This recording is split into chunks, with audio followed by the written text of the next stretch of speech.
বিএনপির পক্ষ থেকে দেড় দশকের গণতান্ত্রিক সংগ্রামে আহত নিহত এবং সাম্প্রতিক ছাত্র জনতার আন্দোলনের শহীদদের স্মরণে আজকের এই প্রোগ্রাম উপস্থিত আছেন বাংলাদেশ জাতীয়তাবাদী দল বিএনপির সম্মানিত মহাসচিব, আমাদের সকলের শ্রদ্ধাভাজন ব্যক্তিত্ব জনাব মির্জা ফখরুল ইসলাম আলমগীর এবং অন্যান্য জাতীয় নেতৃবৃন্দ। সবাইকে সালাম জানাচ্ছি।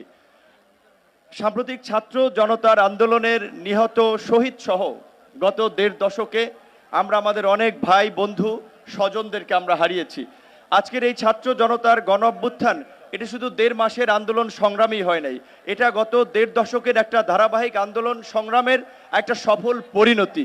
এই আন্দোলন সংগ্রামে যারা ত্যাগ স্বীকার করেছেন, যারা নিহত হয়েছেন, তাদেরকে আমরা আজকে শ্রদ্ধার সাথে স্মরণ করছি।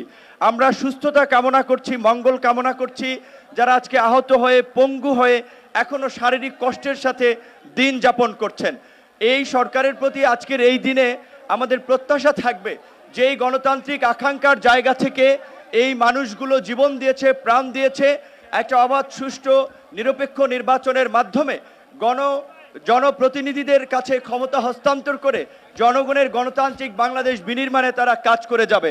আজকের রাষ্ট্র সংস্কার সকল রাজনৈতিক দল, নাগরিক সমাজ, সুশীল সমাজ সবাই বলছে এই রাষ্ট্র সংস্কারের জন্য কিন্তু আমরা গত এক বছর আগে 42টি রাজনৈতিক দল একমত হয়ে রাষ্ট্র সংস্কারের রূপরেখা হিসেবে আমরা 31 দফা কর্মসূচি দিয়েছি।